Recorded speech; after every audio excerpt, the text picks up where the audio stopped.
The primary rule for surviving a horror scenario is this: if you are safe behind a locked door, you never open it to the unknown. This creates a unique problem for a predator. If a door is physically barred, the threat has to find a way to make the victim choose to remove that barrier themselves. 2 years ago, a business traveler named Ryan arrived at a quiet hotel on the outskirts of the city. He was tired, skeptical, and looking for nothing more than a few hours of sleep before his morning meetings. As he walked toward his room, number 915, he passed room 913. The door was chained shut from the outside, with a large red X painted across the wood. The receptionist had explicitly told him to stay away from that room. Ryan didn't take her seriously. He assumed it was a local legend or a prank designed to give the old building some character. Ryan looked at the chains and assumed they were meant to keep people out of a restricted area. He didn't realize that in this building, the locks were serving a very different purpose: keeping something inside. At 1:30 a.m., the silence in room 915 was broken by 3 slow, heavy knocks. They were coming from the other side of the wall, inside room 913. When Ryan checked the hallway, it was empty. But 5 minutes later, the knocking returned. This time, the sound was coming from his own door. This diagram shows the impossible progression of the sound.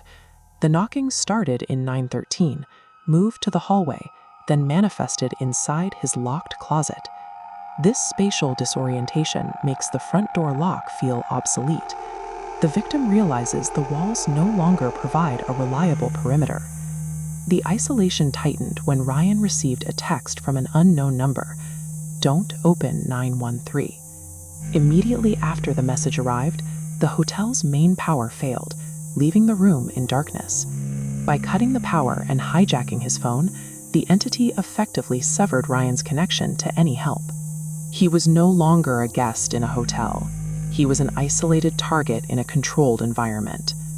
In the dim flicker of the emergency lights, heavy footsteps approached Ryan's door and stopped. Then came the whisper, a little girl in the hallway, pleading for help. It was a direct appeal to Ryan's instinct to protect someone in danger.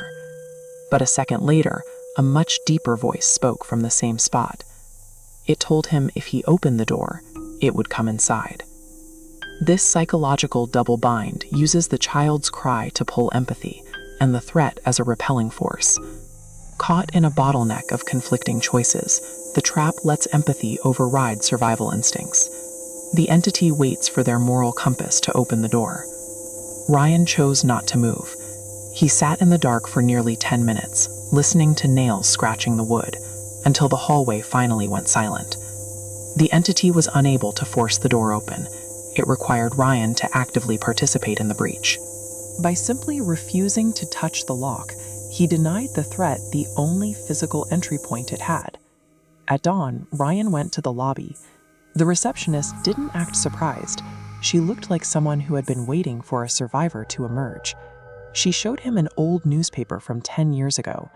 A family had been murdered inside room 913, and the case had never been solved. Since the murders, the hotel had a history of guests vanishing. In every case, the guests were last heard responding to the knocking or the voices in the hallway. This reveals the rule of consent that governed the hotel. The entity lacked the physical strength to break a deadbolt, meaning it could only reach a guest if the guest gave it permission by opening the door. Months later, Ryan learned the hotel had burned down. Investigators found that the fire had originated inside the empty, chained room 913. The fire started exactly where the original tragedy took place a decade earlier. Without a resolution to the initial crime, the room remained a source of instability that eventually destroyed the entire building.